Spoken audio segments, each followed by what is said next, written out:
Welcome back to another episode of Keeping It Real with Karla. I am here with my favorite son. You heard me right. My favorite son, Karrington. What's up, guys? I want to talk to you guys today about business. Karrington's always saying his friends and different people ask him questions about business. So he wanted to ask these questions so that you guys can benefit from the answers. So Karrington, let's get after it. Let's go. What advice would you give to aspiring entrepreneurs looking to start their own business one day? Just start. I think that a lot of entrepreneurs think that there is some exact recipe, there's an exact script, there's an exact way you have to do it. I would just say, just do it and don't stop progress for perfection. Many times you're looking for everything to be so perfect, right? But in business, there is no perfect. There's only progress. So just start going, right? Get going. Get after it. That's one thing you always told me as well. It's like almost like when I would procrastinate with homework, you would always say, planning to do the homework isn't doing the homework. Scheduling time to do the homework isn't doing the homework. Doing the homework is doing the homework. Exactly. Right? Just start doing the homework. Get the book open, get going, because I'm tired of you talking about the homework. Get the homework done. I hear you. That's so true. Can you share a challenge that you faced in business that you had to overcome? Yep, I can. So there's so many, right? Because there's levels to business. I think that that's one thing I want people to realize, that there's levels to business. The definition of business to me is a continuum of solving problems. But one problem I had in business that I had to overcome goes back to the perfection thing. I am a perfectionist. Most entrepreneurs are. And so when you are a perfectionist and you're used to everything being perfect, when you bring on team and you bring on others, you have a tendency to criticize everything that they do. You got to realize as an entrepreneur, what's good enough, right? What's good enough to put it out so that I can get this business going. And probably a good example of that is when I used to work back in the day at Jack in the Box, the best lesson I ever had as a business person when I worked at Jack in the Box is that we put those hamburgers together with the bun and the pickle and a little bit of mustard and the patty. And sometimes they were folded perfect and sometimes they were not, but we had to get them out the door.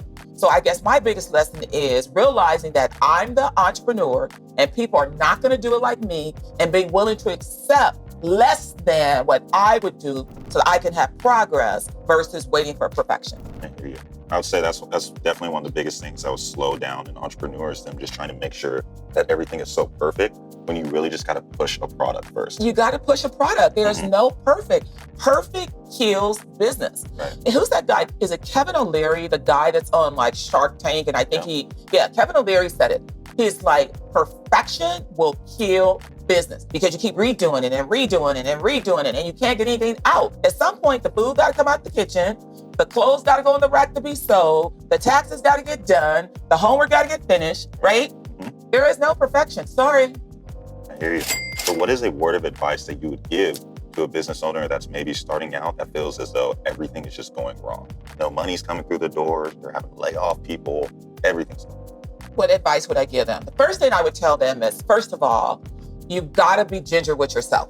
Stop getting down on yourself because you're going to have a lot of down days as an entrepreneur. The one thing that I would say, you got to get focused. We as business owners, we are doing everything.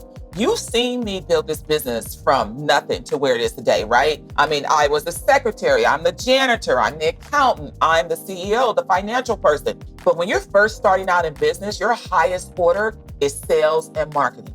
Now stop it, because I know exactly what you're saying. I'm not a salesperson. You are, and so are you. Yep. If you are in business, you are a salesperson. You are selling yourself. You're selling your service. I don't care if you're a doctor, a lawyer, or a doctor. You got to sell that person on your skill set. So if you're struggling in business, you got to get yourself to a point where you can do more sales. How do you get sales? You got to have some marketing. So you got to put yourself in a position to do sales and marketing. That is your highest order. I don't care if you do some flyers and DM everybody, whatever you guys call it these days, DM everybody, but you got to get your phone ringing or some opt-ins going or whatever the terminology is so that you can have more times at the bat, so that you can hit some home runs, so that you can get some more customers. Focus on your sales and marketing. That's it. Nothing else. Sales and marketing. That's what I would tell them. Awesome.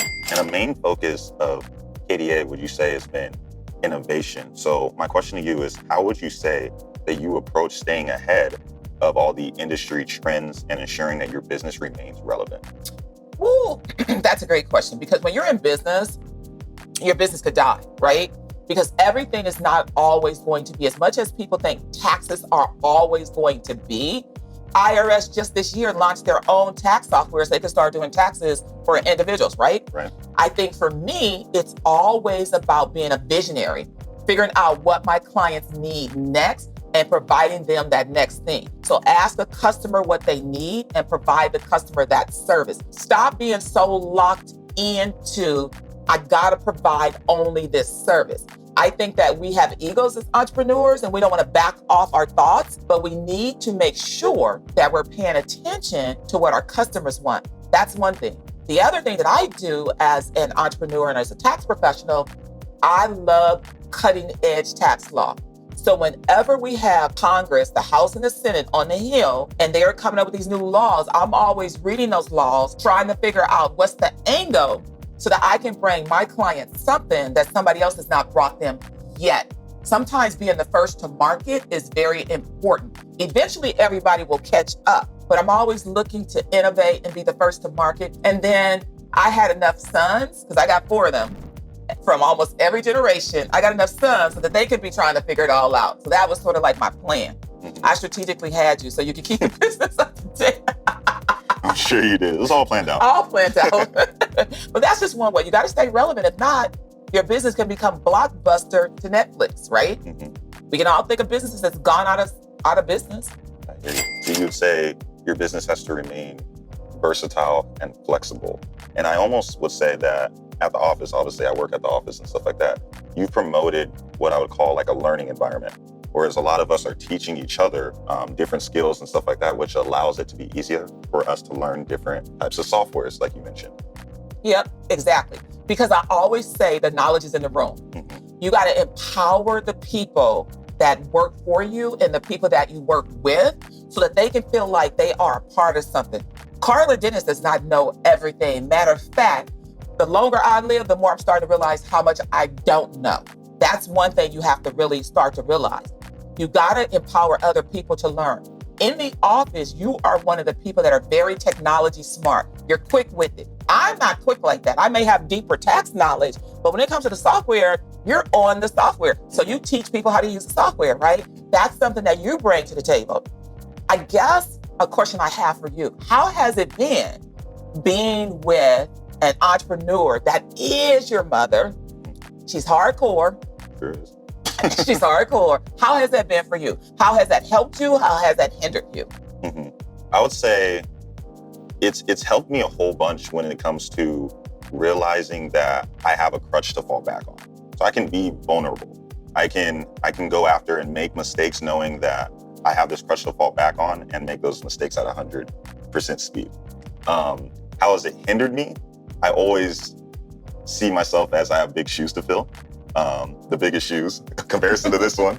But I would say it's just big shoes to fill, which honestly just makes me better, makes me want to learn more. So I can fill those shoes one day. Yeah, and you're doing a good job. I guess for me as a parent, I didn't ever want my position, my sons to feel like they had to fill my shoes, right? I wanted to be more of a helping hand. But I guess when I talk to other entrepreneurs, business owners that have children, they feel like that too, right? The children feel like, oh my gosh, I got to fill the shoes of my parent. It's so much pressure. But I look at it like, oh my gosh, I wish I had a parent like me. I don't know. At the end of the day, I'm going to be here to make sure that my kids know what it is that they need to be doing. I can give you as much advice as I can, tie my knowledge over to you. And you do have big shoes to fill because he better do the right thing. It's just kind of like how it is, right? Right. I think it's only natural. I think, you started this company. I think ultimately me being your son, my goal is to take it to the very next level. And then my children take it to the next level. So I think that's just a natural occurrence where you want to take what your parent has done and what they have poured their heart and soul into and to continue it. Yeah.